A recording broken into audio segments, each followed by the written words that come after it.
parler avec Claude. Et je me sens un petit peu, non pas étrangère, mais différente des autres et différente de tous les fondateurs qui ont parlé depuis ce matin, qui ont fort bien parlé de l'histoire du Moyen-Âge à Paris 1. Alors que moi, je suis arrivée relativement tardivement. D'abord, je n'ai pas été étudiante à Paris 1, puisque je suis lilloise et j'ai fait ma formation à Lille. Et ensuite, j'ai fait j'étais assistante, puis maître de conférence à Lille, puis professeur à Valenciennes, puis professeur à Lille 3, avant d'arriver à Paris 1. Cela étant, j'ai quand même soutenu mon doctorat d'État à Paris 1, puisque mon directeur de thèse était Jean Devis, qui avait été à Lille quand j'étais étudiante, qui a dirigé mon diplôme d'études supérieures, puisque ça s'appelait comme ça à l'époque, et avec lequel donc je me suis inscrite en doctorat d'État, et il était professeur à Paris 1 lorsque j'ai soutenu. Entre-temps, les aléas des réformes successives m'avait obligé à faire un doctorat de 3e cycle, interrompant mon doctorat d'État. Et ce doctorat de 3e cycle, je l'ai fait sous la direction de Robert Faussier à Paris 1 également. Donc, les deux thèses ont été soutenues à Paris 1.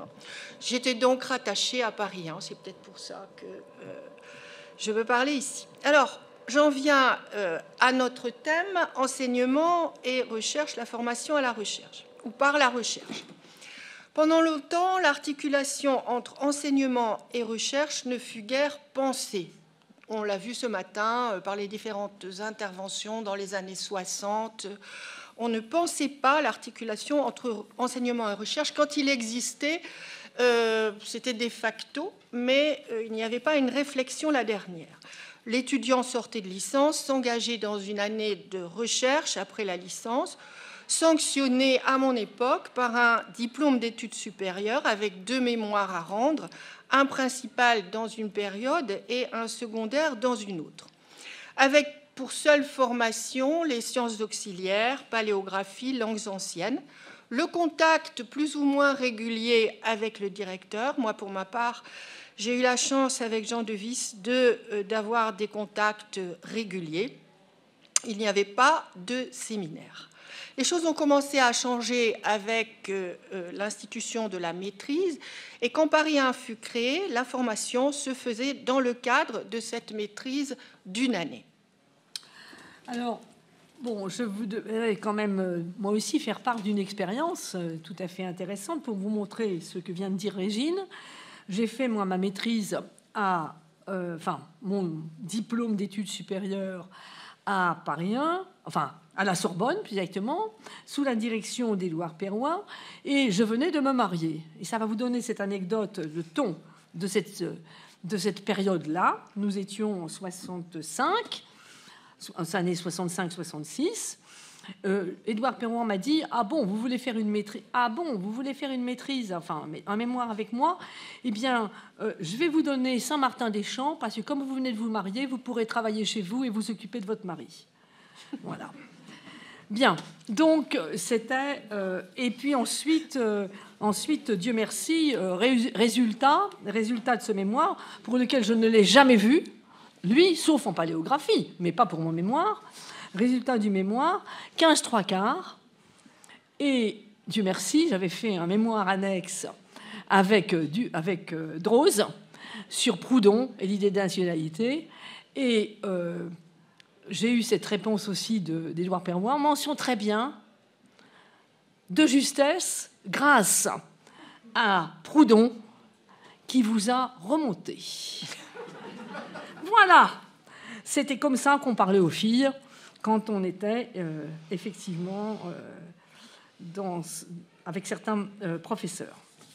Donc, j'en viens maintenant, mais c'est quand même important ce que je viens de dire, parce qu'on n'a pas parlé du genre, on n'a pas parlé des problèmes hommes-femmes à l'intérieur de notre UFR, de l'ouverture des médiévistes aux femmes sans aucun problème, je dois le dire, sauf effectivement le père fondateur, qui était très misogyne, peut-être aussi mon patron de thèse, qui était aussi très misogyne.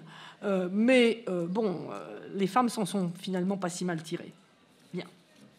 Comme quoi, ça peut être utile de se battre. Alors, je dirais d'abord que ce lien entre enseignement et recherche est un lien indissociable, mais empirique. Un lien indissociable, et à pariant, je reprendrai l'expression peut-être galvaudée, mais intéressante quand même, le lien entre enseignement et recherche est dans l'ADN des médiévistes.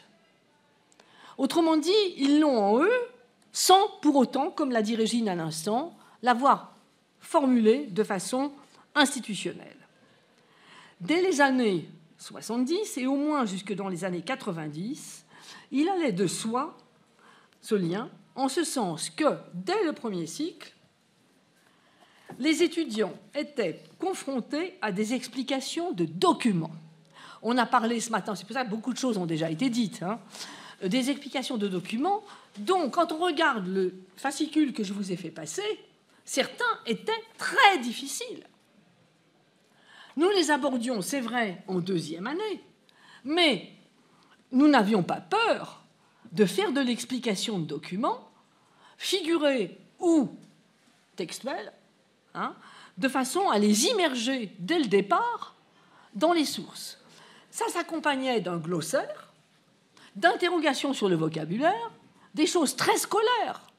Mais en même temps, il y avait ce lien, effectivement, avec la recherche, l'explication de documents étant à mes yeux, si vous voulez, une initiation sur la façon dont il fallait aborder les sources médiévales. Alors, je vous signale qu'on leur imposait déjà, enfin encore à cette époque, une analyse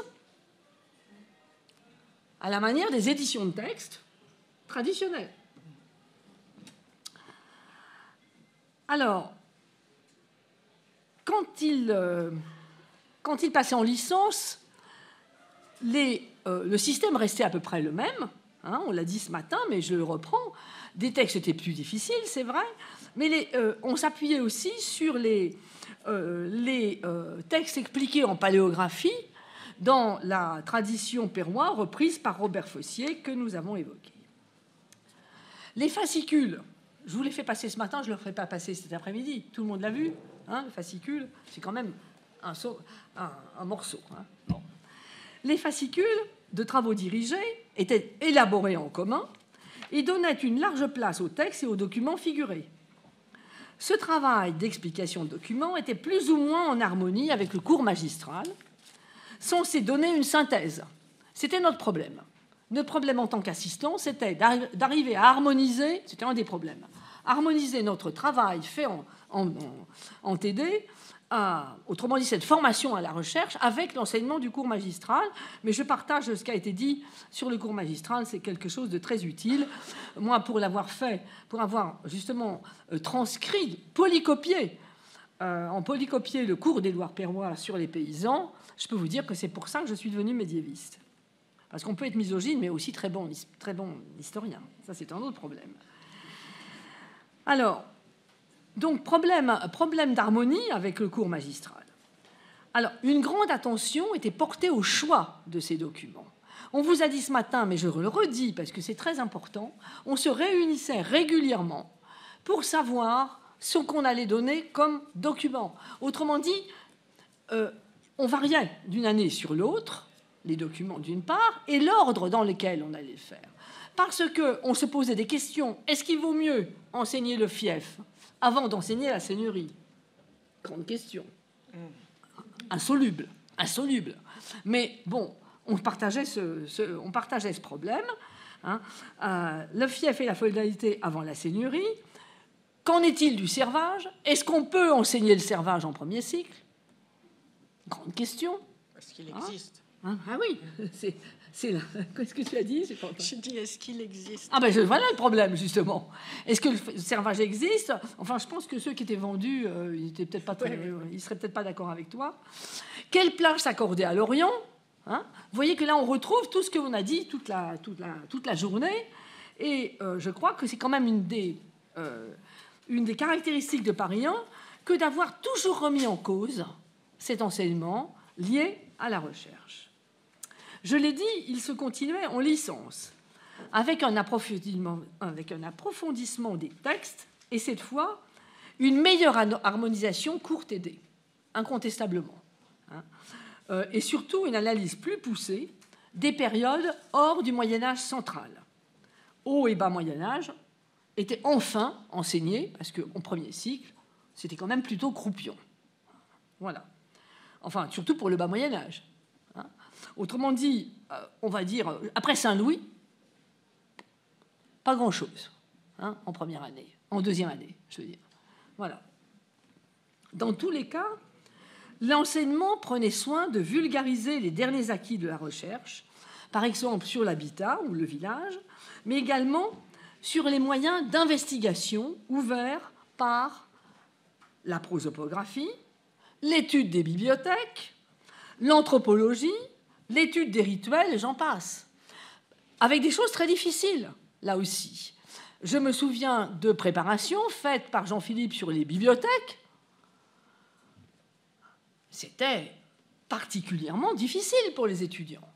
Eh bien, ils avaient l'air plutôt heureux, je dirais.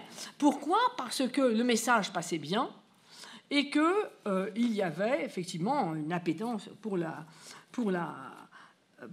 nouveauté, la curiosité, si vous voulez, qui était éveillée par les enseignants. Alors pourquoi est-ce que ce lien entre enseignement et recherche allait de soi chez les médiévistes de Paris? C'était pourtant pas évident. C'était pourtant pas évident, pourquoi ? Parce que nous étions peut-être pas totalement précaires, comme on l'a dit, puisque nous entrions dans l'université dans les années 70 pour 3 ou 4 ans, et on était tous, ou presque, agrégés. Donc on savait que si on n'était pas titularisé, on aurait quand même à manger. Voilà, je suis clair. Mais on était soumis à une sélection qui s'appelait la LAFMA,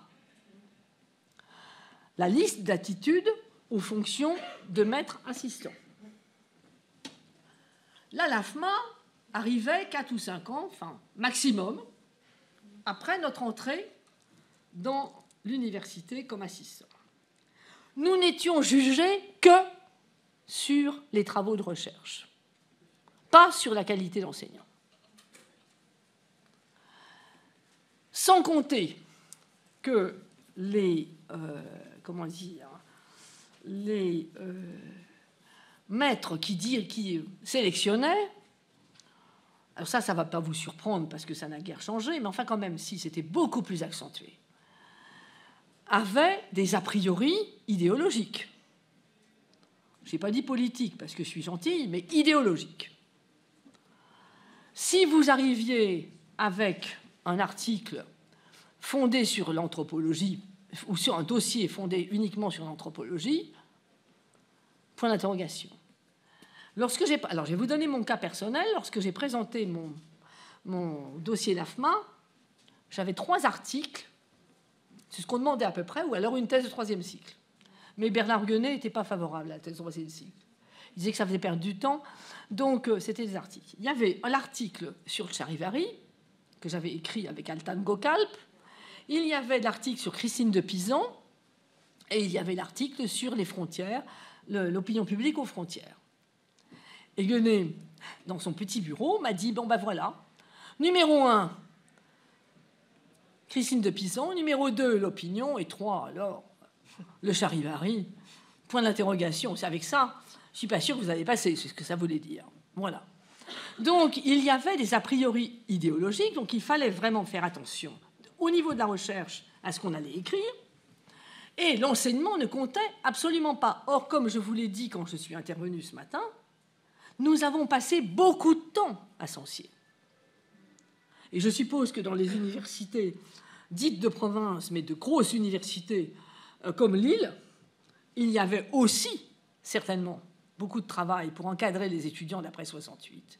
Ils étaient nombreux, ils se posaient des problèmes, il fallait mettre en place le contrôle continu, le faire accepter, et il fallait autrement dit, gérer cette nouvelle participation, ce nouveau lien entre enseignants et professeurs au sein du TD.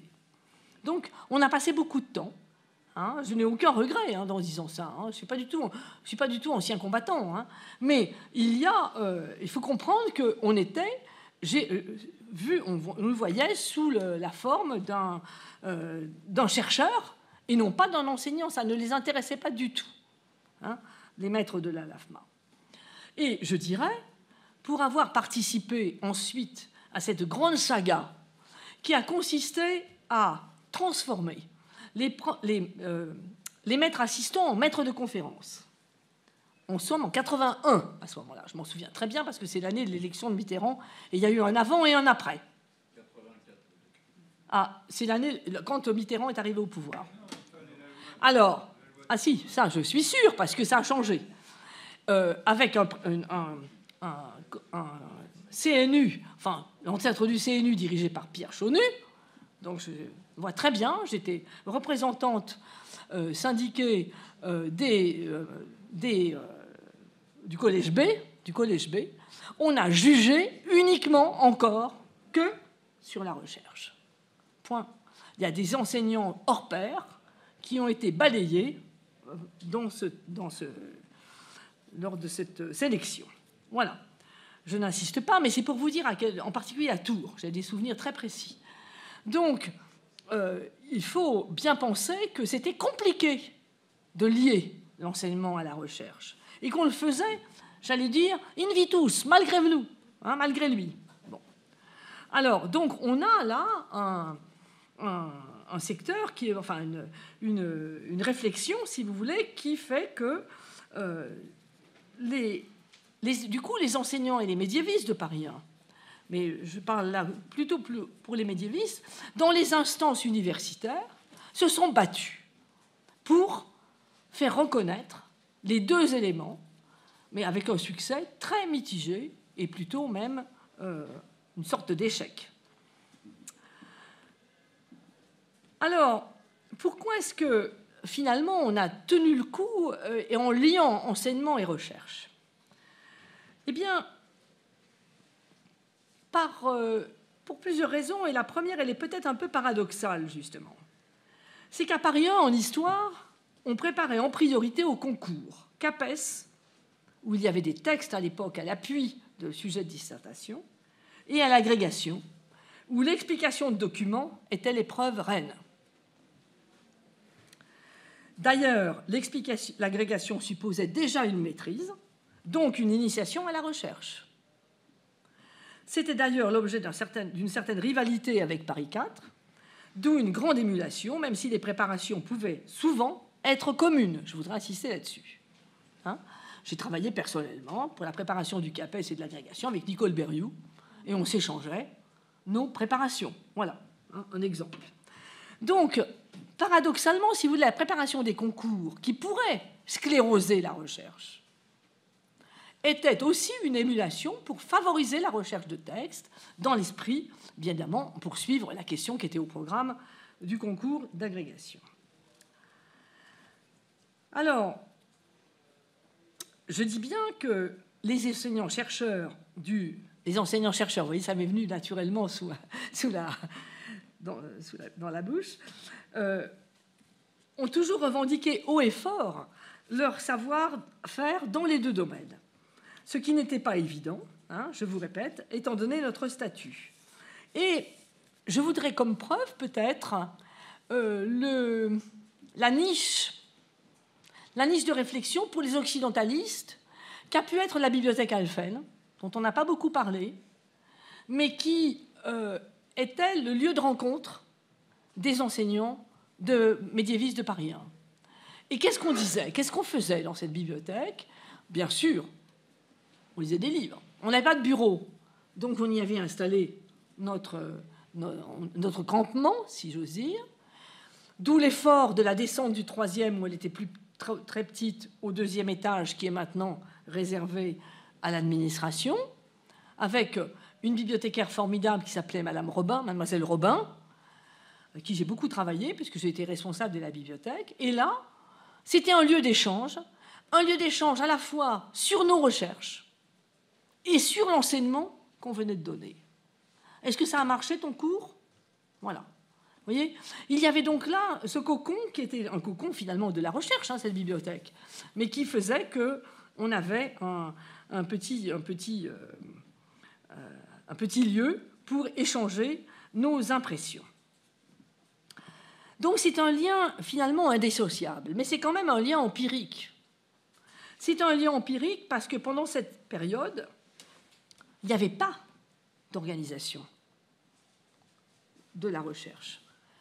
Il n'y avait pas, jusqu'à l'obligation pour les doctorants de suivre des séminaires, donc je vais y revenir tout à l'heure, il n'y avait pas de séminaire de maîtrise. Ni ensuite, même quand il y a eu des DEA qui ont été créés, il n'y avait pas de séminaire de DEA, a priori.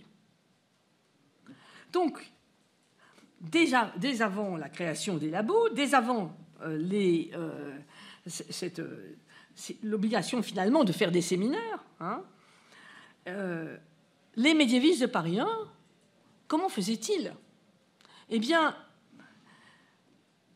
deux choses qui vont beaucoup vous amuser.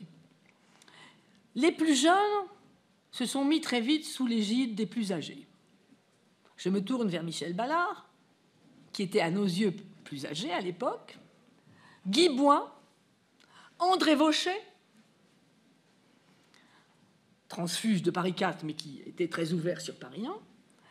Et nous avons même créé, là je pense que Jean-Philippe est encore à l'origine de cette petite initiative, un petit séminaire informel. C'est Vauchet. Ah d'accord, alors voilà, c'est André, bon, c'est possible.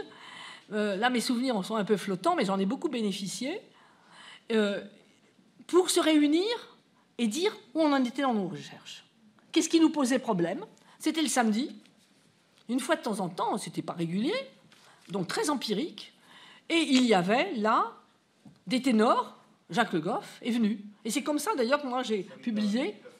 Pardon? Le Charivari, tu l'as fait là. Voilà, exactement. C'est là que j'ai fait le Charivari, et si j'ose dire. Et Le Goff, à la sortie de mon exposé avec Atlan Gokalp, m'a dit « Moi, je prends ça pour les annales tout de suite ». C'était quand même formidable. Mais vous voyez que c'était totalement empirique. Ça n'a pas duré, peut-être 1 ou 2 ans, mais on avait besoin de cela. Et je me souviens alors, à Censier, dont nous parlions ce matin, d'un Guy Bois qui écrivait sa thèse et qui nous faisait le schéma au tableau du féodalisme et de la Normandie et de ce qu'il voyait comme, si vous voulez, explication à la crise du XIVe et du XVe siècle. C'est lui qui nous... Alors, avec une certaine autorité, il faut bien le dire. Et nous, on était tremblants. Je vous répète, on ne savait pas grand-chose en médiéval quand on est arrivé. Donc, les plus âgés ont pris sous leur aile les plus jeunes, en les aidant beaucoup. Et Michel Ballard, lorsqu'il est parti à Reims, ça il ne le dira peut-être pas, lorsqu'il est parti à Reims comme professeur, a continué à travailler, en particulier pour la préparation des concours, avec les gens de Paris 1, parce qu'on se passait, on s'échangeait nos préparations. Donc tout ça, c'est de l'empirisme. C'est de l'empirisme, bien sûr, avec quelque chose qui me semble quand même, comment dire, un empirisme, mais un empirisme générateur d'idées. On a tiré beaucoup d'idées de toutes ces rencontres personnelles. Les médiévistes pouvaient suivre d'ailleurs aussi des séminaires de recherche, mais ils étaient rares à l'université proprement dite. Pierre Toubert, dont on vous a dit qu'il était chargé d'enseignement, très tôt, faisait son séminaire à l'EPHE. À Paris 1, Robert Fossier ne faisait pas de séminaire. Le seul qui faisait un séminaire, c'était Bernard Guenet, avant de le transporter à l'EPHE. Mais il l'a fait quand même longtemps à Paris 1. Là, on suivait, et là, pour le coup, se sont créées des équipes. C'est créé une équipe, l'équipe Guenet, ça, on en entend assez parler. Voilà. Alors, on allait aussi également, bien sûr, à l'extérieur, au Collège de France, où il y avait du bi. Ça, c'était le sacro-saint mardi, où il fallait prendre son rang très tôt si on voulait avoir une place. et être vu du maître. Ça, c'était très important. Pas pour moi, hein, bon, mais pour d'autres. Et à l'EHESS, où il y avait le séminaire de Logoff, lequel était effectivement très suivi aussi. Mais j'ai suivi celui de Logoff, mais celui de la méthodologie du vendredi après-midi, où il n'y avait pas grand monde. Non, on était une quinzaine, rue des Feuillantines, et là, c'était formidable. Donc, on allait à l'extérieur pour se faire former en recherche, parce qu'on n'avait pas sur place le séminaire pour nous guider. Pour les étudiants, la situation était assez critique. La plupart des professeurs donnaient un sujet de maîtrise et terminé, limitant même le nombre d'étudiants à 4 ou 5. Ils les recevaient parfois, ils les confiaient parfois aussi à un assistant, selon les sujets, et ils les laissaient voguer jusqu'à la soutenance, qui pouvait même se révéler catastrophique. On peut dire que ce système a duré, alors là, j'arrive pas trop, j'ai essayé de dater, ce système a duré jusque dans les années, jusqu'en 90 environ. Hein, puisque moi, j'ai assuré, quand je suis arrivée ici, d'abord quand j'ai été élue à Reims et quand je suis revenue ici, j'ai assuré des séminaires de maîtrise en dehors de mon service, c'est-à-dire gratuitement, parce que ce n'était pas prévu dans l'emploi du temps. Et que par conséquent, j'ai pensé qu'il fallait effectivement monter ces séminaires. Et je me souviens très bien de ce premier séminaire où il y avait 4 ou 5 personnes et où Jean-Patrice Boudet est venu pour conforter mon enseignement. Voilà. Donc c'est 90-91. Donc il n'y avait rien d'officiel. Rien d'officiel jusqu'à la structuration de la recherche, les DEA et les masters 1 et 2. Et je donne la parole à Régine. Oui.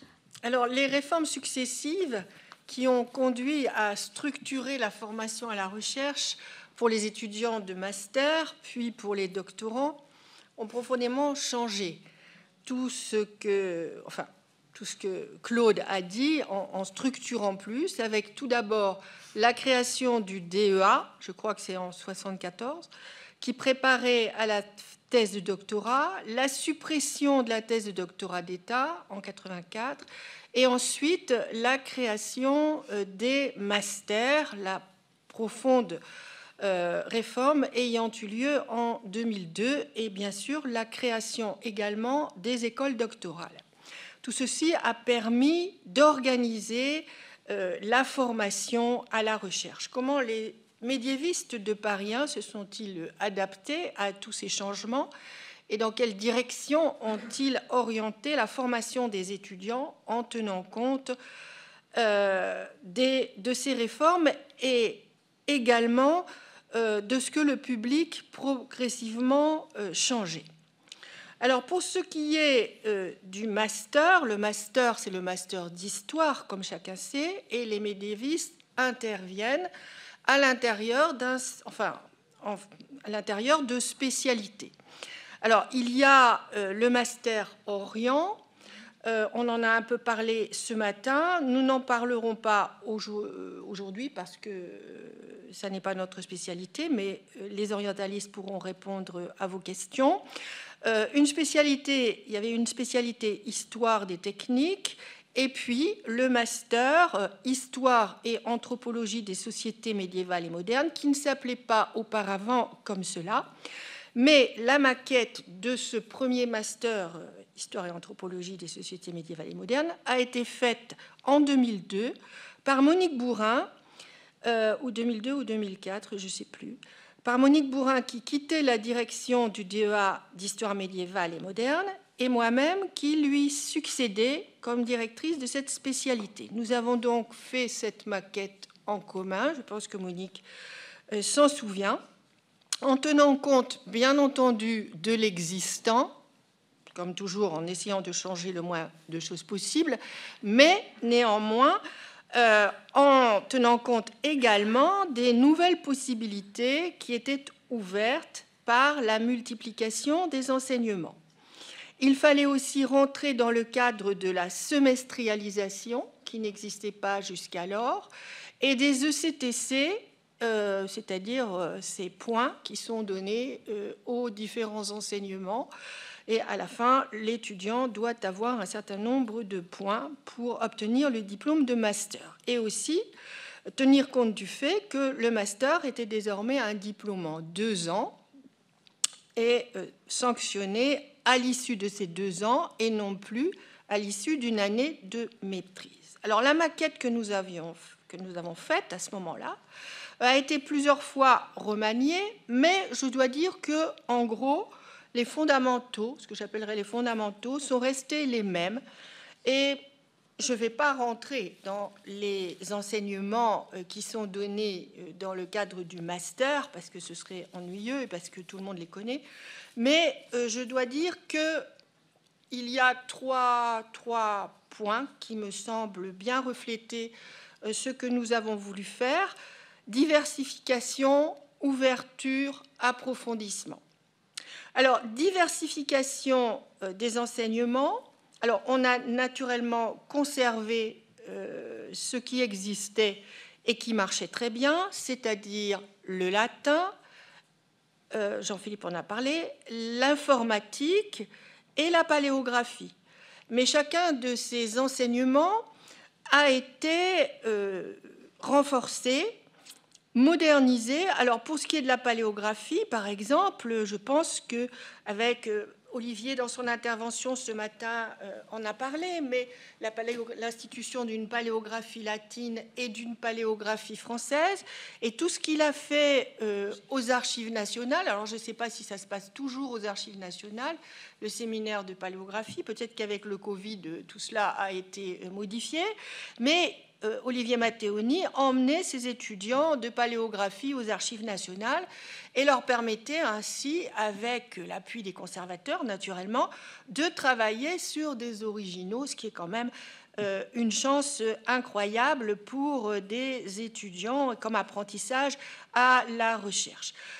L'informatique, naturellement, Jean-Philippe en a beaucoup parlé. Mais on a aussi progressivement introduit d'autres champs d'apprentissage qui se font dans le cadre de ce que le LAMOP offre, parce que c'est vrai, j'aurais dû le dire au début, c'est que tous ces enseignements et cette maquette est entièrement inscrite dans le cadre du LAMOP et se trouve d'ailleurs sur le site du LAMOP.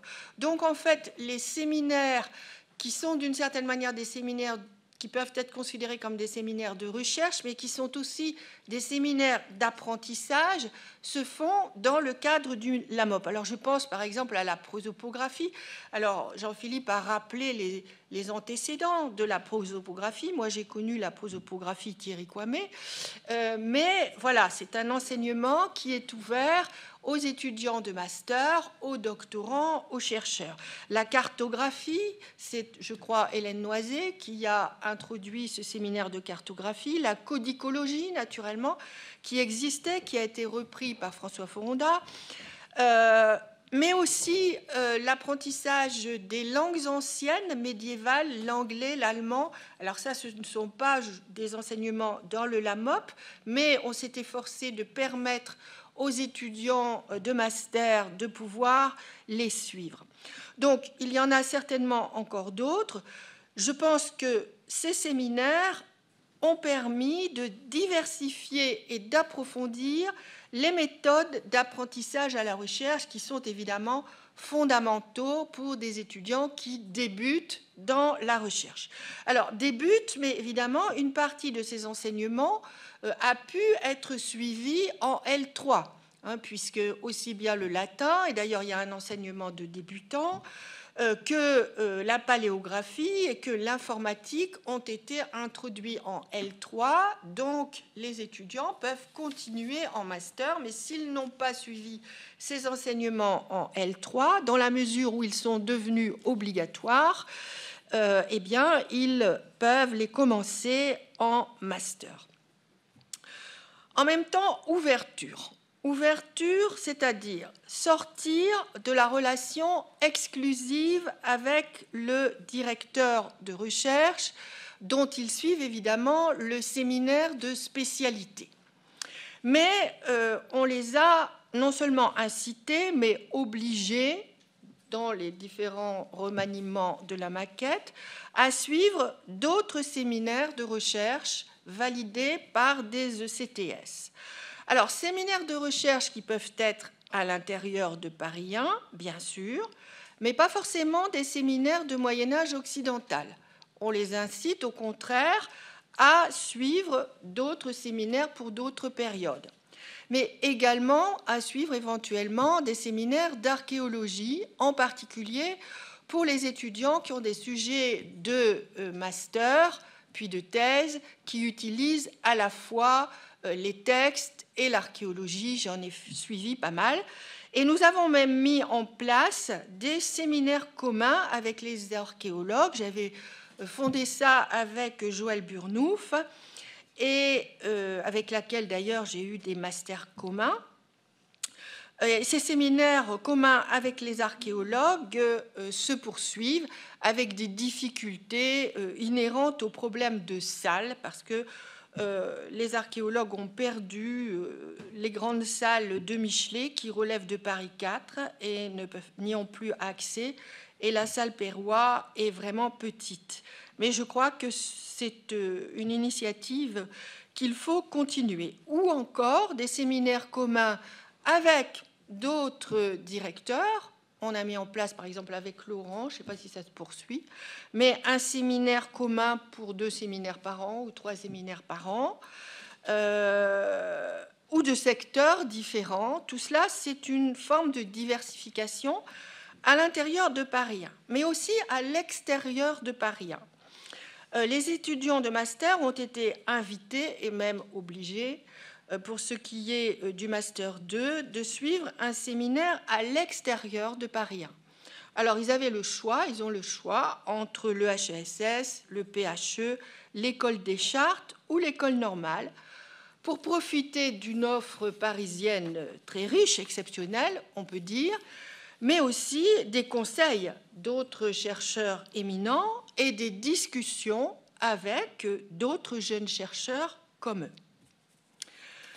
À ce propos, je voudrais insister sur l'ouverture vers les sciences sociales, dont il a été question, qui est vraiment l'ADN des médiévistes, qui infuse l'enseignement dès au moins la L3, c'est plus compliqué dans les 2 premières années, mais au moins dès la L3, et qui explique que les étudiants aient été fortement incités à suivre des séminaires à l'EHESS, par exemple.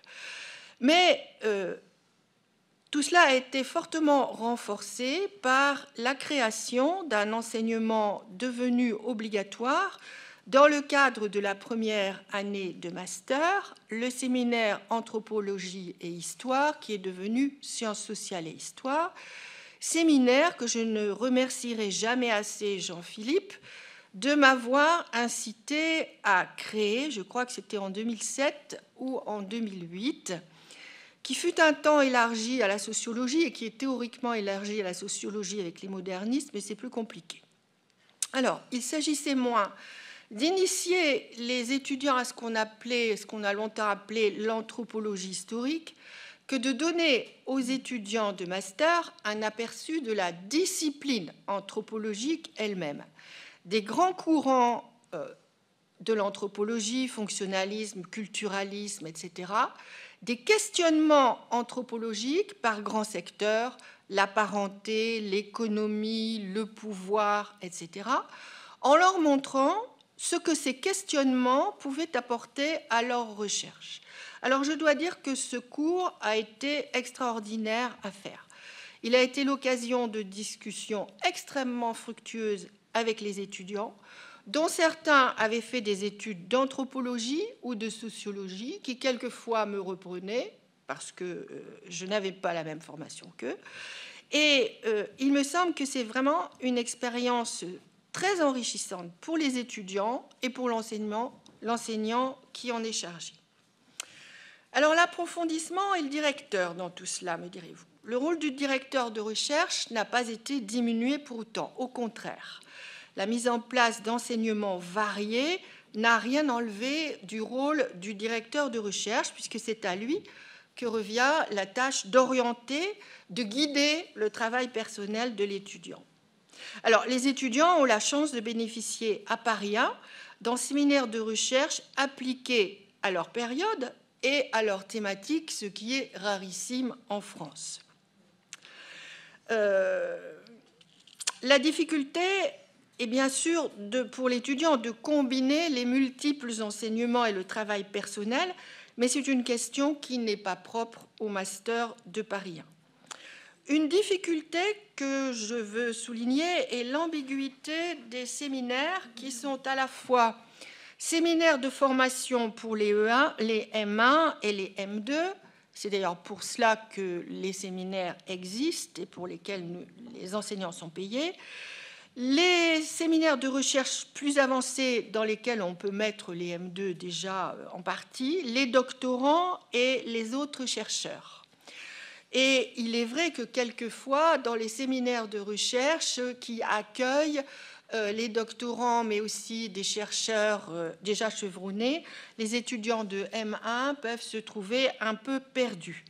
Alors, une solution a pu être trouvée dans une période faste pour Claude et pour moi-même, qui avions beaucoup de masters et qui avons pu dédoubler les séminaires, réservant un séminaire de M1 et un séminaire plus poussé. Pour ma part, j'avais fait un atelier pour les M2 et les doctorants qui leur était vraiment réservé et dans lesquels ils présentaient leurs recherches, en particulier les doctorants qui présentaient les premiers jets de leur communication à l'extérieur, avec discussion par les étudiants, et les M2 pouvaient faire la même chose. Mais ceci nous fait glisser directement vers les études doctorales. Merci beaucoup, Régine. Alors moi, je voudrais dire quand même quelque chose qui court un peu depuis ce matin, avant que je l'oublie. C'est que quand, et ça revient, on revient à la séparation Paris 1, Paris 4, en fait, et à ce va-et-vient qui a un peu bousculé les choses au départ, le grand problème de Paris 1, pour les médiévistes, c'est qu'il n'y avait pas d'enseignement de latin. Ça a été un gros problème. Et du coup, après, il a fallu ajouter une préparation au latin. Alors, on a eu la chance d'avoir des gens tout à fait formidables, oui, mais qui, étant très formidables, ne sont pas restés longtemps. C'est toujours pareil. Vous voyez ? Bon. Et du coup, il n'y a pas cette stabilité qu'il y a à Paris 4. Même chose pour le français, le moyen français, qui est enseigné à Paris 4. Et c'est cette... comment dire ? Là, il manque quelque chose qu'on essaye de compenser par des cours supplémentaires, par des séminaires à suivre, par des liens, effectivement, plus étroits avec l'école des Chartes, par exemple, hein, avec l'IRHT aussi. Hein, mais on a quand même toujours ce handicap au Moyen-Âge occidental. Voilà. Et je crois qu'il est malheureusement difficile à combler. Pourquoi ? Parce que l'école des Chartes, que je connais bien, peut effectivement former. Oui, mais pas au niveau des débutants. Pas au niveau des débutants. Quand ils arrivent à l'école des Chartes, les élèves, ils savent le latin presque mieux que vous et moi. Donc, voilà, le problème, il est là. C'est que eux, après, ça peut être du perfectionnement, ça n'est pas... c'est du niveau du Master 2, même, ou du doctorat. Hein, voilà. Donc là, on a effectivement quand même un problème. Et ce que disait Régine est tout à fait juste pour les séminaires. C'est très difficile de trouver l'équilibre entre le débutant et déjà ceux qui sont aguerris. Et j'avoue que effectivement, on a eu dans les périodes fastes la chance de pouvoir dédoubler les séminaires entre M1, MEM et M2. Voilà. Alors, on en vient aux études doctorales, et ce que je vais vous dire n'est pas seulement proprement médiéval, mais vous remarquerez tout de même que les médiévistes sont quand même ont toujours un peu le vent, enfin, j'allais dire qu'ils sont assez porteurs. Hein, la preuve. J'en viens aux études doctorales. Dans les années 90, il existait un embryon d'unité des études doctorales, animé par Antoine Prot, destiné aux seuls enseignants, en fait. Et la salle Marc-Bloch, qui est grande, certes, mais tout de même, l'UFR, c'est grand, était assez grande pour les réunir sur un thème choisi. Vous connaissez Antoine Prot, vous connaissez ses qualités d'enseignant et de chercheur. C'était toujours très intéressant, mais c'était très limité quand même, par certains côtés.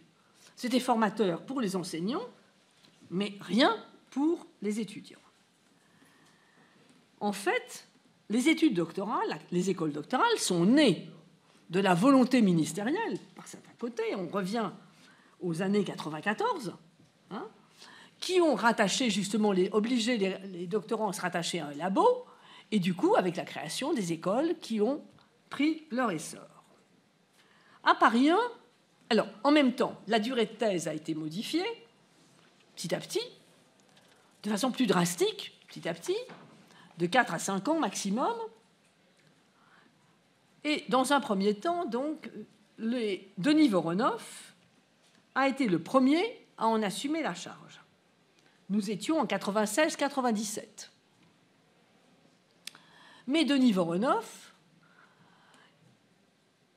a pris la tête de son gros laboratoire et a dit qu'il ne pouvait pas faire les deux en même temps. C'était impossible. J'ai plus le nom en tête du laboratoire de Voronoff. J'ai cherché, mais je n'ai pas retrouvé. Peut-être que, Michel, tu... Comment c'est ce laboratoire de... C'était le laboratoire d'histoire économique. Oui, oui, c'est ça, voilà. Qui était un énorme labo. Hein, bon, voilà. Donc, il a dit qu'il ne pouvait pas faire les deux. Et on s'est tourné vers moi pour me demander de prendre la tête de l'école doctorale. Je venais d'être élu à l'Institut universitaire, 97, suite à la promotion 97 des seniors, et j'ai presque été obligé d'accepter. Mais tant mieux. C'est une expérience formidable. Formidable. Pourquoi ? Parce que, effectivement, il fallait, comment dire, non pas du tout diriger les thèses, parce qu'il y avait des directeurs de thèse très bien avec des séminaires, mais il fallait harmoniser la recherche de ces docteurs pour arriver à rendre la thèse dans les délais relativement courts par rapport à ce qui se faisait autrefois, et puis essayer de leur donner une substance qui leur permettait de comparer leur recherche avec celle des autres. C'est ça le but de l'école doctorale. Le problème des doctorants, c'est qu'ils sont très forts dans leur hyper-spécialité, mais qui ne lèvent pas le nez, ni avant, ni après, sur ce qui se passe, et ils ne regardent pas trop non plus, toujours, ce qui se passe dans les sciences, dans les autres sciences humaines. Le but de l'école doctorale, c'est donc de pallier ces insuffisances. Enfin, insuffisances, c'est, oui, pallier ces insuffisances, n'ayant pas peur des mots.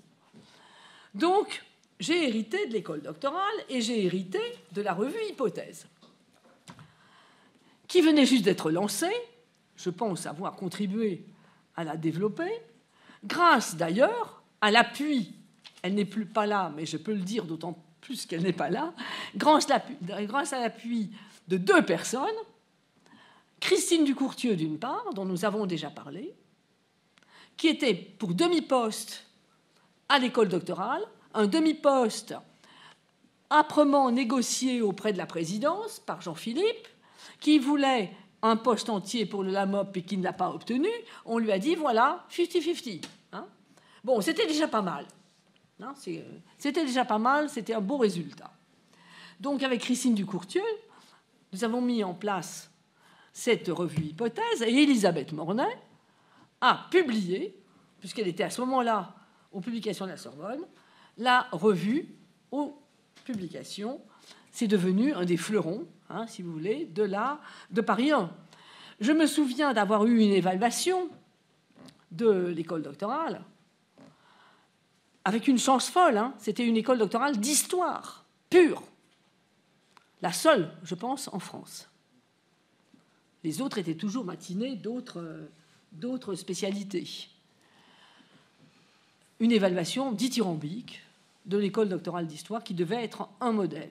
À côté de ça, on a eu aussi la visite du ministère, dans cette salle-là, je les revois encore, en disant « Comment vous avez 512 thèses? Mais c'est beaucoup trop. Il faut balayer tout cela. » Bon. En fait, c'était compliqué, vous voyez, parce qu'il fallait à la fois former, il fallait aussi progressivement penser que les thèses seraient moins longues. On était quand même toujours sur la lancée de la thèse d'État et les sujets donnés par les collègues étaient beaucoup trop vastes. Donc il fallait ramener tout ça de façon un peu douce, mais en même temps, enfin c'est pas mon genre d'être trop douce, donc en même temps, si vous voulez dire vraiment les choses, il fallait... Parce qu'il n'y avait pas de comité de thèse à l'époque, pas encore. Bon. Alors on a donc, du coup, je me suis dit qu'il fallait que je continue ce qu'avait lancé Denis, et on avait 4 à 5 sessions par an de demi-journée sur des thèmes choisis par le doctorant lui-même, c'est-à-dire que par les doctorants eux-mêmes. C'est-à-dire que un thème pouvait les intéresser et ils étaient chargés entre eux de créer une équipe, de trouver quelqu'un pour faire la conclusion, d'extérieur éventuellement, et même souvent même d'extérieur, et de montrer leurs problématiques. Alors je les réunissais en amont, bien sûr, chaque fois, sans argent, hein. On n'avait pas de crédit à l'époque. À la Pizza Luna, bon, c'est pas grave, j'en suis pas morte. La Pizza Luna, c'est pas très cher. Mais il y avait l'avantage, c'est qu'il y avait une table ronde. Et je leur disais, bon, bah alors, comment est-ce que vous avez prévu? Quelle est la problématique? Qu'est-ce que vous avez prévu? Toujours, c'était 1, celui d'histoire ancienne va parler en premier, 2, le médiéval, 3, la moderne, 4, la contemporaine. Et je me mettais dans une colère noire pour dire non, c'est pas du tout comme ça qu'on construit une problématique. Hein. Il faut essayer de trouver le fil de la question et vous me faites un plan qui soit un plan thématique et pas un plan chronologique. Ça donnait donc la revue Hypothèse, où je vous ai apporté le premier numéro. Intéressant. Introduction de Denis, bien sûr. C'est moi qui l'ai publié, celui-là, mais c'est Denis qui était à ce moment-là en charge. Rite, rituel et histoire, Nicolas Offenstadt. Pratique et représentation, Anne Conchon. Question posée à la sociabilité des intellectuels, Jean-Luc Chappet, avec comme participants Stéphane Vandamme, Thierry Kouamé, Nicolas Chapira.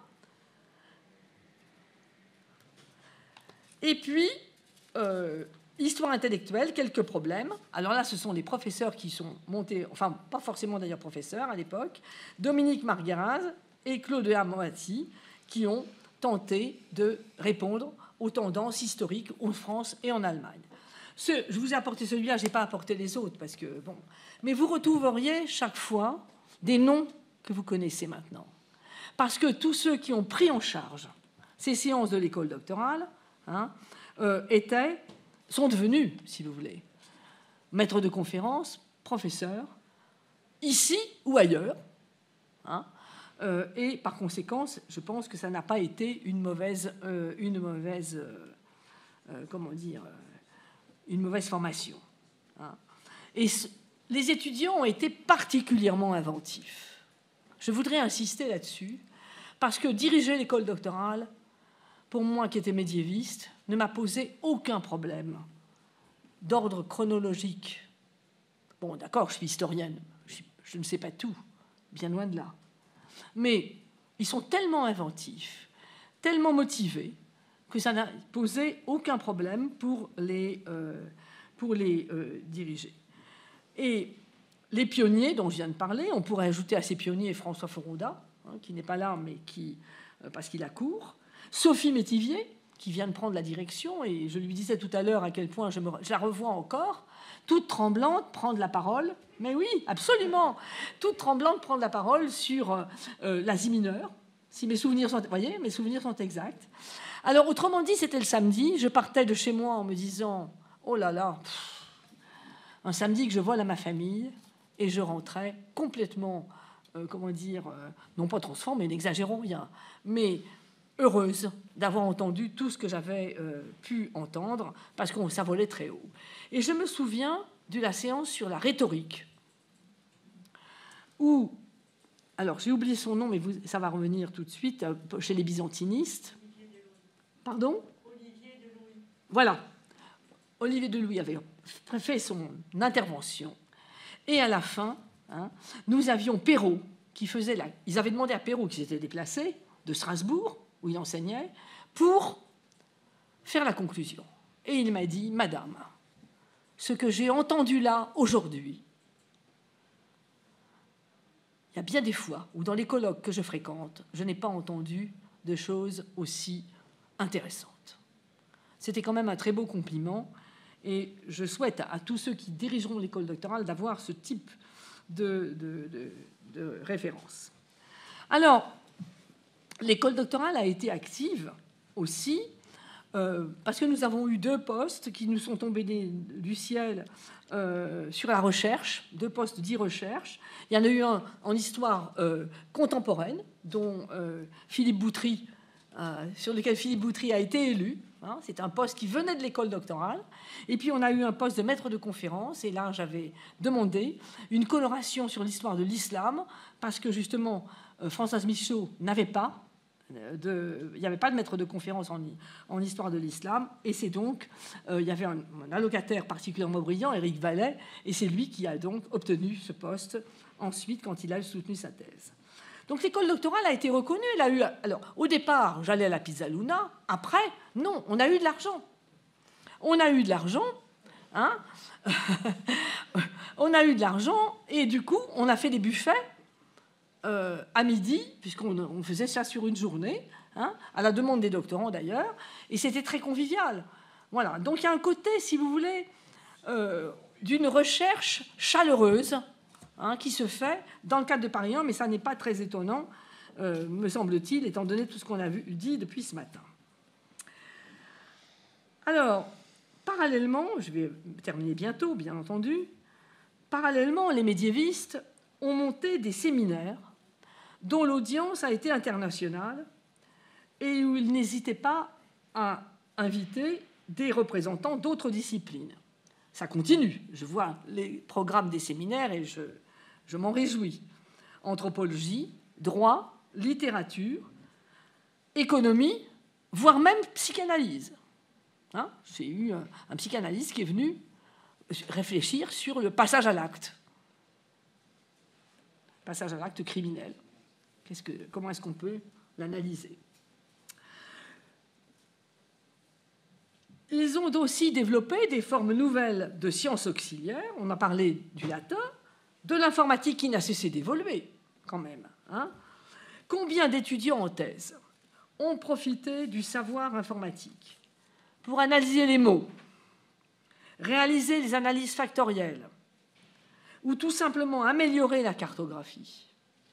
Le va-et-vient entre les étages qui conduisaient jusqu'au sous-sol dont Jean-Philippe a parlé, grâce aux informaticiens qui étaient là, qui ne ménageaient jamais leur temps, les doctorants avaient enfin pu présenter des thèses avec des cartes convenables, grâce effectivement à ce travail informatique au sous-sol, toujours disponible. On ne les remerciera jamais assez, je crois. Enfin, les médiévistes de Paris 1, Régine l'a dit, mais je voudrais quand même insister là-dessus, ont toujours entretenu d'excellents rapports avec les écoles parisiennes où le Moyen-Âge est enseigné. L'école normale, bien sûr, dont certains d'entre vous sont issus, le HESS, l'IRHT, où se tiennent des séminaires, le PHE, voilà. Et bien sûr, comme je l'ai dit, l'École nationale des chartes, d'où viennent un certain nombre de thésards. Ça n'a pas été suffisant, tout cela, et je terminerai mon intervention par ce qui m'avait été demandé par le président Hénin en 2007-2008, au moment où devait s'opérer une fusion qui aurait peut-être été intéressante entre Paris 5 et Paris 7, Hénin avait créé un groupe de réflexion d'une quinzaine, avec donc 5 de chaque université, et j'avais la chance d'être dans ce groupe où j'ai rencontré de grands esprits. On avait mis en place des réflexions communes sur, en particulier, le problème des réseaux et leur importance sur le comportement des individus. Vous voyez, ça aurait peut-être été intéressant. Mais ça ne s'est pas fait. Ça ne s'est pas fait, mais le Collège des écoles doctorales, en revanche, a été créé. Et ce Collège des ED, du coup, permet sans doute d'avoir une visibilité plus grande au sein de l'université pour les études doctorales. Je rappelle, et ça il faut l'avoir présent à l'esprit, que le seul titre international reconnu de façon internationale, c'est le titre de docteur. Il n'y en a pas d'autre. Vous pouvez aller dire que vous êtes agrégé, vous pouvez aller dire que vous avez le master machin. Tout le monde s'en fout. Si vous dites que vous êtes docteur de la Sorbonne en plus, alors là, la porte est ouverte. Et je crois que ça, il ne faut pas que nos instances universitaires l'oublient. Le doctorat, on disait tout à l'heure, pourquoi est-ce qu'on fait de... Ben oui, il n'y a pas que le... Il y a aussi le fait d'avoir un titre de docteur. Hein, et on en avait même...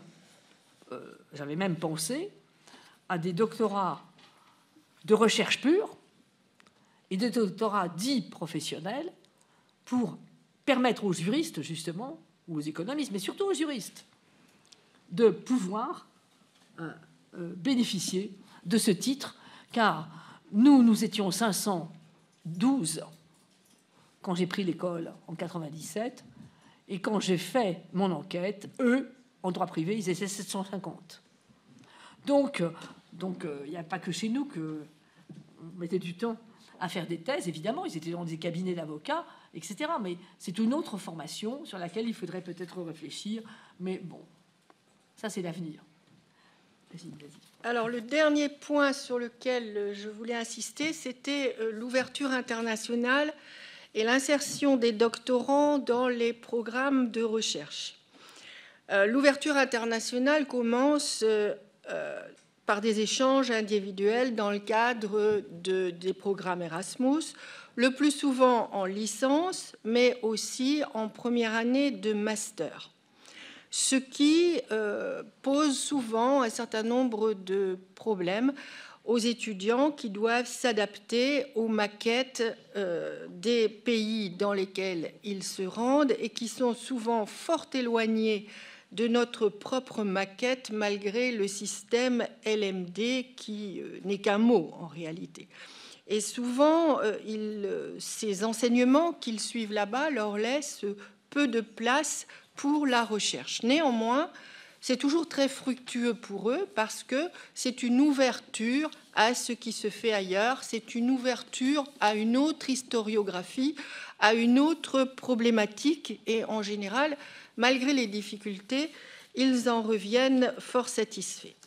Mais c'est en doctorat que l'ouverture internationale est sans doute la plus fructueuse et a été fortement encouragée par les médiévistes. Alors, je citerai les séjours dans les écoles françaises de Rome, du Caire, de Madrid, séjours courts ou séjours plus longs, ou encore les séjours en Allemagne, à Göttingen tout d'abord, puis à Francfort, ou dans d'autres villes européennes. Internationalisation également dans le cadre des co-tutelles qui ont été, je ne vais pas dire multipliées, mais enfin, il y en a un certain nombre, surtout avec l'Italie et avec l'Allemagne, mais pas seulement, qui nous permet aussi de recevoir des doctorants venant des autres pays européens. Par ailleurs, les médiévistes ont activement participé à la création du collège doctoral franco-allemand. Ce collège a été négocié par Pauline Schmitt et moi-même d'ailleurs, avec l'université Goethe de Francfort, et cela a conduit à des échanges pendant plusieurs années entre enseignants et doctorants de Paris 1 et de Francfort. Les rencontres ont été nombreuses, il y en avait une par an, pilotées par le regretté Dominique Khalifa et moi-même. C'est également avec Dominique Khalifa que furent organisés des échanges franco-brésiliens, l'accueil de doctorants de São Paulo à Paris et une rencontre à São Paulo à laquelle les doctorants médiévistes et moi-même ont participé. Ces échanges ont continué jusqu'à la crise du Covid, je crois, et ont été, là encore, fort fructueux pour les uns et pour les autres. L'ouverture s'est poursuivie parallèlement par le développement des écoles d'été. École d'été, par exemple, je citerai celle de Laurent Feller, je crois que c'est la 10e ou 11e bientôt école d'été d'histoire économique qui s'est tenue soit en France, soit le plus souvent en Italie, et auquel participent des doctorants européens et des chercheurs plus confirmés. D'autres projets visant à faire se rencontrer des doctorants européens autour de projets communs. Je citerai par exemple, Jean-Philippe en a parlé ce matin, le groupe Text and Identity in the Early Middle Ages de 2000 à 2014, qui a fait participer des doctorants de Leeds, de Cambridge, d'Utrecht, de Vienne et de Paris 1 sur ce thème, avec une rencontre annuelle tournante entre les différentes villes et présentation systématique de papiers par les doctorants, discutés ensuite par les participants, doctorants ou professeurs.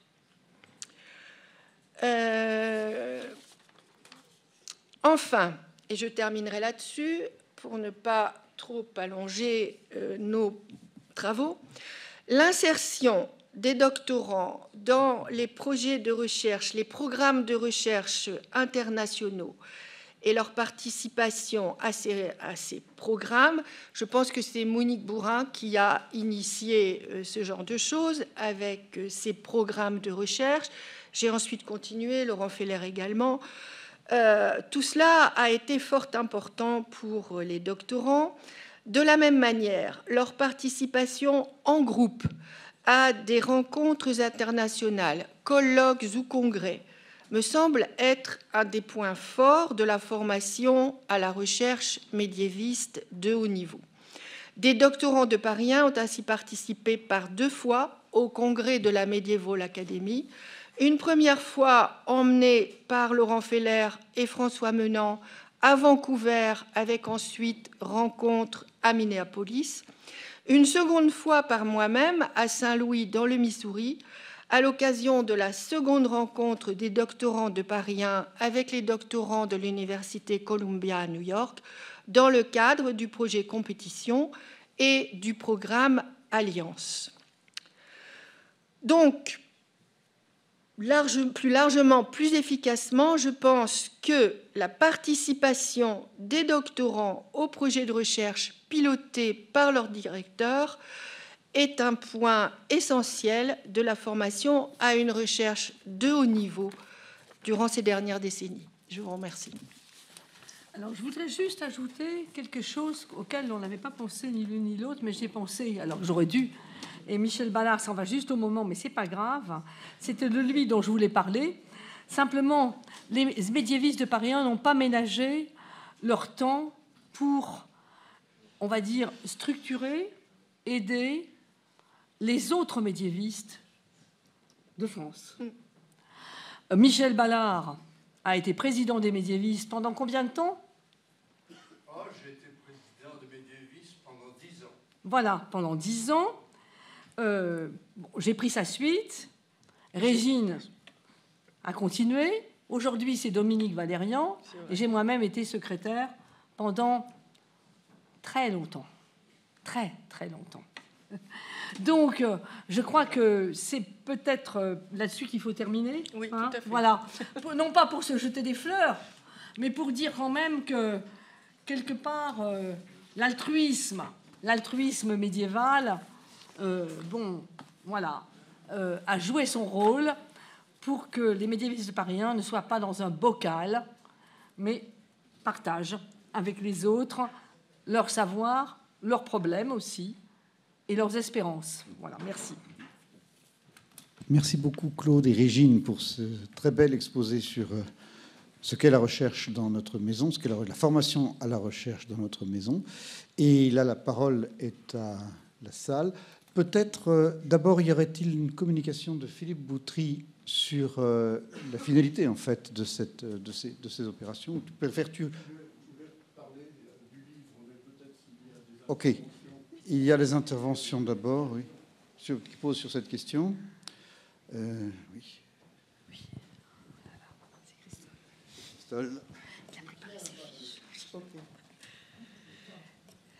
Je tiens à parler. Quand on parle de la recherche à ces époques-là, il y a un mot miracle, ou plutôt un sigle miracle, BQR. Bonus, qualité, recherche. Ce sont les 35% ou 30%, ça dépend des universités, qui sont prélevés sur les crédits des équipes et qui sont à la disposition du conseil scientifique qui était à la disposition du conseil scientifique de l'université. C'est pour cela que dans tout ce que nous avons fait, les médiévistes et les autres, il y a pour les années 1994, 15 et par la suite, quelques personnages importants. Pierre-Yves Hénin, qui était vice-président du conseil scientifique, et pour ce qui est des historiens, il y avait en particulier René Giraud. Le conseil scientifique distribuait des crédits, en particulier aux publications de la Sorbonne. Et à cette époque-là, j'avais tenté d'expliquer, je pense que j'ai en partie réussi, à René Giraud que le montant des crédits qui étaient alloués aux équipes, donc le montant du prélèvement qui était le BQR, dépendait du nombre des doctorants inscrits dans les écoles doctorales. Il y avait un rapport assez étroit, pas absolu, mais un rapport entre l'addition des doctorants et le volume des crédits. Et qu'il était donc normal que les doctorants contribuant à fixer, ou le nombre des doctorants contribuant à fixer en partie le montant du PQR, il était naturel que leur revienne une partie de cet argent, de ces crédits. Et c'est pour ça que, aux publications de la Sorbonne, j'avais tout fait pour pouvoir publier les meilleurs des travaux. Il y en avait, si je peux dire, à foison. Et l'image que j'utilisais, c'était que nous étions assis à Paris 1 sur un monceau de qualité scientifique dont nous n'avions pas conscience. Il en est résulté quelques publications en histoire contemporaine, Marie-Paul Ray, en histoire, je prends des exemples, en histoire du Moyen-Âge, Olivier Matteoni, quelques autres. Mais je peux dire que l'exemple que vous avez donné en tant que médiéviste, comme l'ont rappelé les derniers propos de Claude par rapport à Michel Ballard, sont tout à fait justifiés.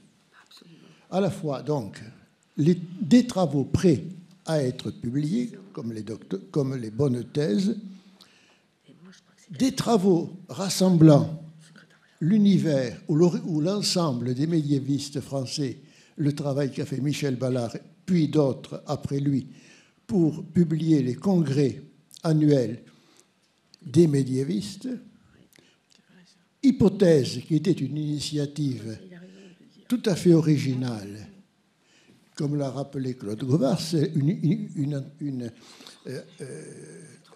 initiative qui a sidéré les responsables du ministère. Et j'ajouterai, malgré tout, in fine, quelques reliquats du système, paléolithique qui avaient été éliminés, les thèses d'État, les doctorats d'État.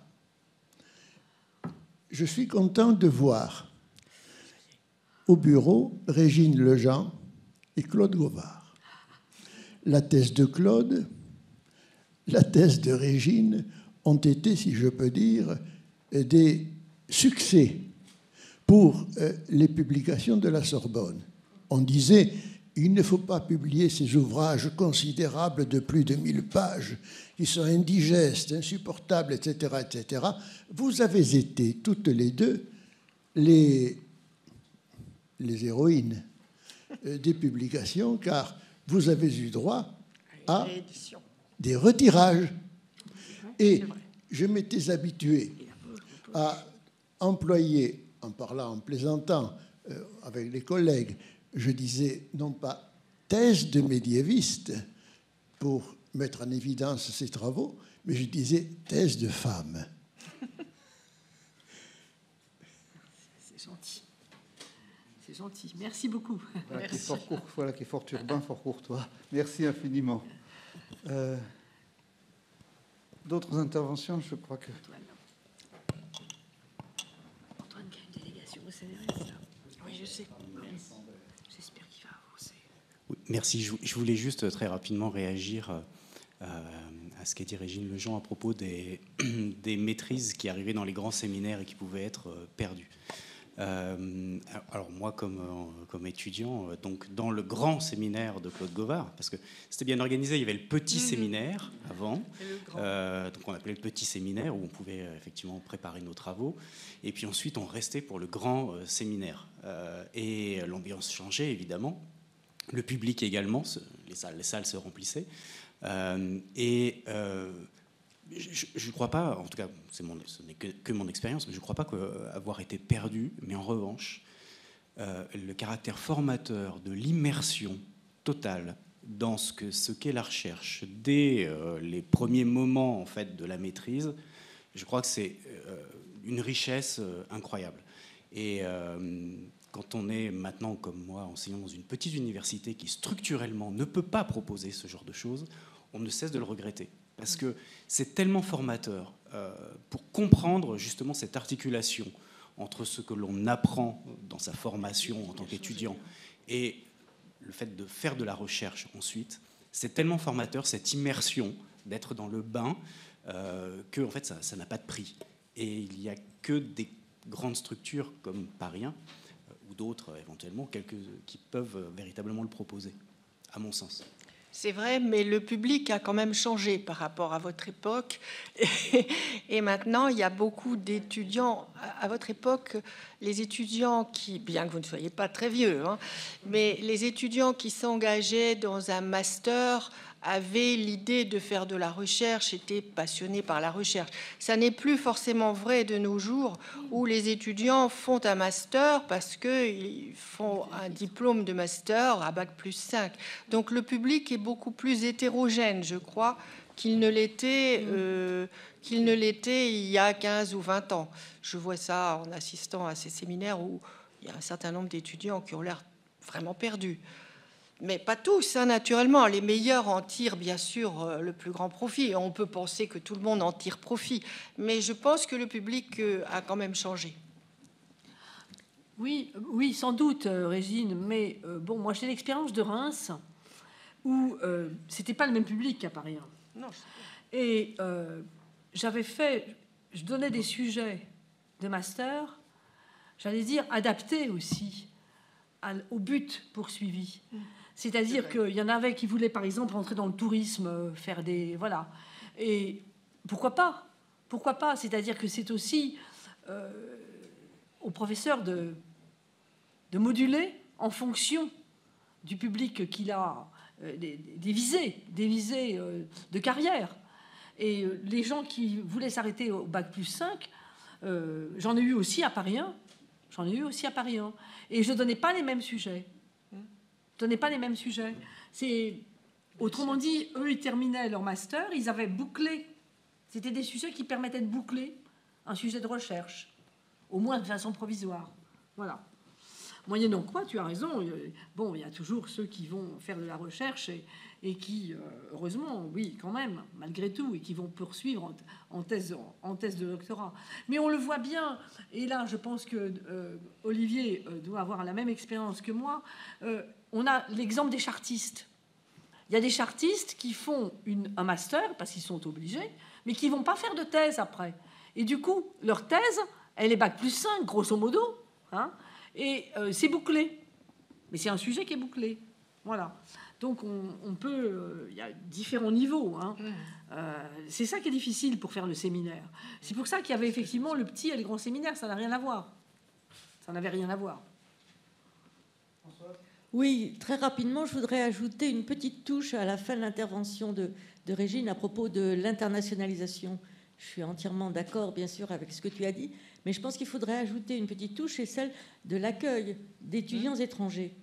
Et je pense que ça dépend peut-être des spécialités, mais si je prends mon propre exemple, la moitié de mes étudiants en thèse qui ont soutenu une thèse sont des étudiants étrangers, et des étudiants étrangers qui actuellement occupent des postes, qui sont maîtres de conférences ou professeurs dans des pays, alors évidemment des pays du monde arabe, mais pas seulement. J'ai par exemple un ancien étudiant qui a fait sa thèse avec moi et qui enseigne en Suisse, et un autre qui enseigne en Belgique. Et je pense que c'est un rayonnement de notre université, de notre spécialité, qu'il faut souligner. Et d'autant plus que... je n'avais pas préparé d'intervention sur ce point, donc je n'ai pas tous les éléments, mais d'autant plus que l'on sait toutes les menaces qui pèsent ces dernières années sur les étudiants étrangers, que ce soit l'augmentation des frais d'inscription, que ce soit la restriction des visas et d'autres problèmes que vous connaissez aussi bien que moi. Oui, tout à fait d'accord.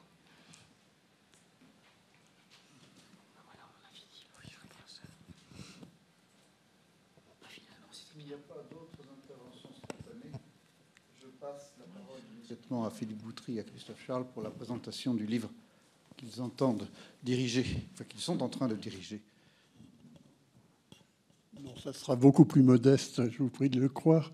Non, je voulais d'abord, comme non-médiéviste, remercier très vivement les médiévistes de ce séminaire. Il était tout à fait passionnant d'un bout à l'autre. Et je crois qu'il a bien marqué, dans le domaine propre de l'histoire médiévale, l'originalité de ce qu'est Paris 1, et qu'on ait conclu sur ce lien absolument consubstantiel entre enseignement et recherche, me semble quand même dire à quel point, et c'est notre conviction à tous les deux, qu'il faudrait replacer l'université au centre de l'enseignement supérieur français, là où elle n'est pas actuellement. Et je crois qu'il faut le dire avec force. La seconde chose, je voudrais le dire en termes de gageure, c'est que les médiévistes ont une responsabilité particulière dans ce jubilé, puisque le livre institutionnel que Christophe Charles, Marie-Caroline Luce et moi-même avons rédigé sur l'histoire de Paris 1 depuis 50 ans, donc d'un point de vue complètement institutionnel et qui va sortir en décembre, porte en couverture comme une sorte d'icône, le visage d'une médiéviste. Cette médiéviste, c'est Hélène Arweiler. Nous y avons beaucoup tenu. Et j'espère que les médiévistes se rendent compte de leur responsabilité, puisque c'est l'une d'entre eux ou d'entre elles qui va en quelque sorte incarner l'université d'ici un petit mois. Alors le dernier point que je voudrais soulever, et rassurez-vous, ce n'est pas à 5 heures qu'on va commencer un débat, c'est votre participation au livre sur l'école d'histoire de la Sorbonne. C'était l'un des buts de ce séminaire, et je pense que nous avons ici réuni un nombre d'éléments, de matériaux et de propositions et de réflexions qui sont considérables. Alors je ne sais pas comment va s'organiser ce livre, et personnellement je n'en suis pas partie prenante, donc j'en parle d'autant plus librement, mais il faut que ce livre se fasse, parce que si nous ne racontons pas ce qu'est Paris 1, d'un point de vue à la fois institutionnel, mais également, ce qui n'est pas le cas du livre que nous allons sortir, d'un point de vue intellectuel, si nous ne disons pas, si nous ne chantons pas avec une certaine force la petite musique de Paris 1, qui est parfois une grosse fanfare, personne ne le fera à notre place. Alors, ce que j'aimerais, en me retournant vers mes collègues médiévistes, c'est examiner peut-être comment ils voient la transformation de ce séminaire en chapitre de ce livre. Et peut-être Christophe veut-il ajouter quelque chose? Non, je crois que tu as dit l'essentiel. Nous sommes dans une sorte d'entre-deux. Nous avons jeté les bases d'une histoire générale de Paris 1 à travers l'ouvrage que nous corrigeons en ce moment sur épreuve. Nous avons déjà publié, enfin les éditions de la Sorbonne ont déjà publié 2 autres volumes, l'un sur l'école des arts de la Sorbonne, donc il y a déjà une sorte de modèle pour une histoire d'une composante, même si c'est une composante évidemment très particulière, et d'autre part, Éric Pesme, ici présent, donc a publié à travers justement un texte qu'il a issu d'un mémoire de master, donc la recherche sert aussi au jubilé, une histoire des relations internationales de Paris 1, dont on vient déjà aussi de parler à travers l'accueil des étudiants étrangers. Donc nous avons, en tant qu'école d'histoire de la Sorbonne, une responsabilité particulière, puisque nous sommes la plus grosse composante des sciences humaines, donc il faut que nous montrions l'exemple, et que surtout nous arrivions à tenir, effectivement, c'est ce qui est le plus difficile dans toutes les histoires d'université, l'aspect institutionnel, donc ça on l'a esquissé très largement aujourd'hui à travers l'étude de la mise en place de l'école, puis ensuite des différentes transformations des diplômes et des cursus, et puis, c'était surtout ce qui était présent cet après-midi aussi, le paysage institutionnel de la recherche, mais aussi les thématiques et les spécificités des sujets traités en histoire à Paris 1. Et tout de suite, évidemment, se pose la question, est-ce qu'on ne va pas finalement faire une histoire de l'histoire de France ou de l'histoire de tous les pays du monde, puisque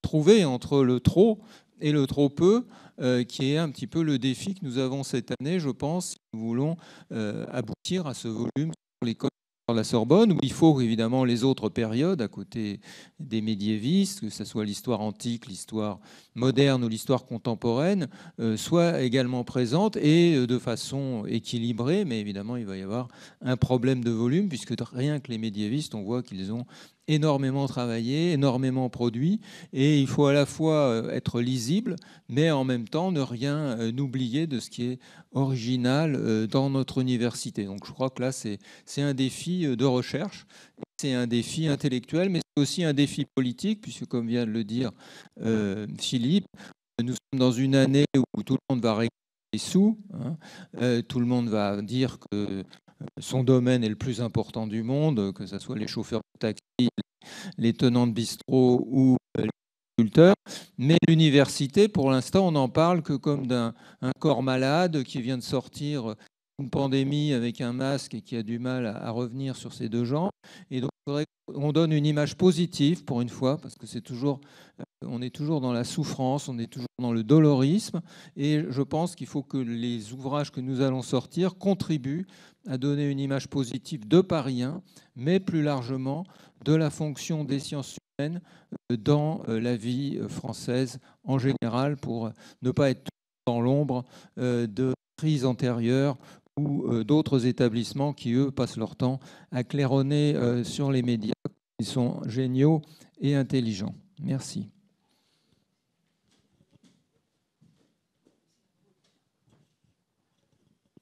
Merci pour cette intervention, pour ces belles et bonnes paroles. Il nous reste maintenant, effectivement, comme tu viens de le souligner, à transformer ce séminaire, et c'était le but de sa réunion, en autre chose, c'est-à-dire maintenant que nous avons accumulé un petit peu de matériaux, à transformer ce matériau oral en écrit structuré, qui rentre dans le projet que tu as défini, mais qui s'équilibre aussi, comme tu lui as rappelé, avec les 3 autres composantes de l'école d'histoire de la Sorbonne. Bon, pour ça, il va falloir un peu travailler et se coordonner avec nos camarades, nos collègues des autres périodes. Je pense que ça, c'est quelque chose que nous pouvons faire. On trouvera bien le temps et les moyens de le faire. Alain ? Est-ce qu'il serait possible d'avoir d'avoir accès aux archives de la maison, en particulier les comptes rendus de réunions de conseil. Parce que moi, avec Ballard, on a travaillé sur un dossier qui nous avait été envoyé. Il y a eu une réunion il y a 3 ans, en 2018. On avait évoqué surtout nos souvenirs d'avant 68, vraiment. Mais on avait reçu un dossier avec un certain nombre de listes d'enseignants à telle ou telle période, dans les premières périodes, enfin jusqu'en 72, avec des comptes rendus de certains conseils de l'UER, ancienne Sorbonne, puis après nouveau, en particulier les conseils stratégiques. Mais on n'a pas tout. Et par exemple, moi, dans ces dossiers-là, on passe de la réunion numéro 4 à la réunion numéro 20. Donc il y en a 16 autres en 6 mois. Il a dû se dire des choses là-dedans. Il doit y avoir du grain à moudre pour l'historien. Alors, est-ce qu'un retraité un peu éloigné des choses de la recherche contemporaine pourrait consulter ce genre de choses, où et comment? Parce que, bon, je n'ai pas envie non plus de faire des... J'aimerais bien regarder ça d'un peu plus près. Ça m'a intéressé. Madame Maison va pouvoir te répondre. Oui, merci. Alors, les archives de l'UFR sont chez moi, donc vous pouvez prendre rendez-vous, voilà, Marie-Caroline Poilus, voilà. Et ce sera avec plaisir que je vous accueillerai pour la consultation du fonds de l'UFR d'Histoire. Nous avons également tous les PV de l'université, du conseil d'administration, du conseil d'université depuis 68. Et un petit peu avant. Donc, vous avez la possibilité de les consulter librement. Voilà. Très bien. D'accord, merci.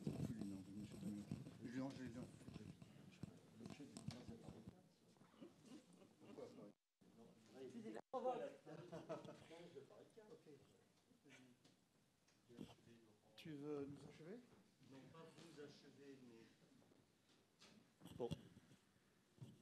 Porter quelques mots politiques au nom de la présidence de Paris 1, c'est-à-dire sachez à quel point l'équipe présidentielle est heureuse de toutes ces manifestations pendant l'année jubilaire. Donc merci, oui, parce que nous jubilons, hein, nous avons choisi ce beau mot qui apparaît en langue française au XIVe siècle, donc cela vient de l'hébreu puis du latin, et c'est tout de même le Moyen-Âge qui l'a formalisé. Donc là encore, le Moyen-Âge est présent à travers la manifestation et la forme que nous avons voulu lui donner. Donc merci à tous les médiévistes ici réunis, parce que nous avons eu une moisson d'informations particulièrement riche qui démontre qu'il fallait bien au moins une journée pour commencer, mais vous n'avez fait que commencer.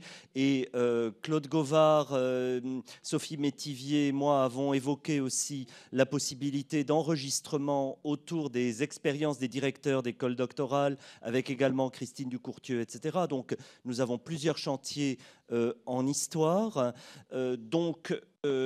Enfin, il faut vraiment remercier aussi les maîtres d'œuvre de la collection du Jubilé, Philippe Boutry, Christophe Charles, Marie-Caroline Luce, qui se trouvent aussi être les maîtres d'œuvre de cette série de séminaires.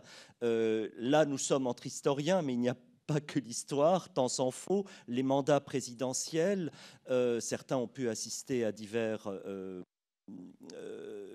séminaires consacrés à telle ou telle présidence. Et puis, les livres...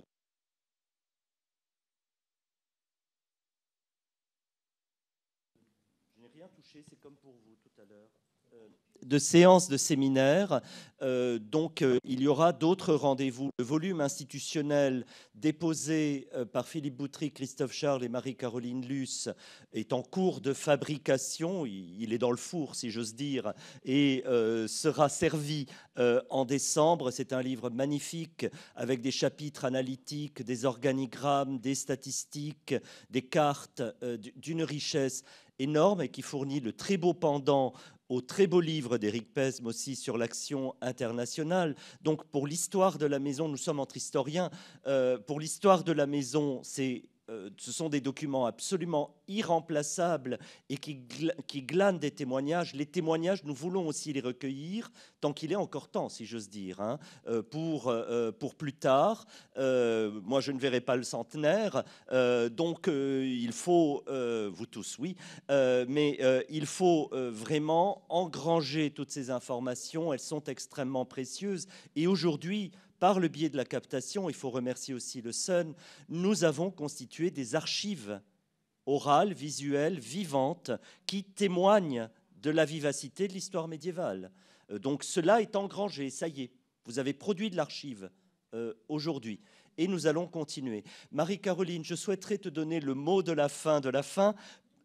Vois-tu, parce que je n'ai pas le calendrier en tête, la prochaine séance de séminaire, fût-ce approximativement? T'embarrasse. Non, pas du tout. Alors, le séminaire des modernistes était prévu pour le mois de novembre, mais il a été reporté au mois de mars prochain. Donc, ce sera en mars pour les modernistes, et on aura un autre séminaire un petit peu plus institutionnel au mois de février avec les différents présidents des universités. On va essayer d'imaginer une table ronde avec l'ensemble des présidents. Donc, ce sera un événement assez marquant de ce cycle de séminaires. Ensuite, les relations internationales, probablement au mois de mai, pour une clôture du jubilé au mois de septembre avec les éditions de la Sorbonne, où l'aspect éditorial, pour l'instant, ça n'a pas encore pris forme, mais on y réfléchit assez sérieusement. Sinon, au mois de décembre, le 3 décembre, il y aura le séminaire de l'ISST qui aura lieu à Bourg-la-Reine. Donc voilà. Je pense que j'ai tout dit pour ce cycle, et d'autres collègues nous proposeront aussi une programmation ultérieurement. Donc ça s'enrichit progressivement. Il existe un mini-site du Jubilé sur le site de Paris 1. Vous avez, par le biais de l'adresse, oui, exactement, merci Françoise, vous avez l'adresse du site ici. Et de toute façon, l'année jubilaire s'achève en septembre 2022 avec la cérémonie de rentrée qui sera la cérémonie de clôture, de même que la cérémonie de rentrée le 28 septembre a été la cérémonie d'ouverture et de lancement de l'année jubilaire. Mais des manifestations continueront parce que le livre de l'école d'histoire, par exemple, ne sera sans doute pas prêt pour septembre. Donc, des livres continueront à sortir en 2023, voire 2024 pour la voiture balai éditoriale, si j'ose dire. Donc, il y aura encore des ouvrages qui sortiront. Chaque composante devrait avoir son livre, chaque composante importante, disons. Donc, au travail. Merci, bonne soirée.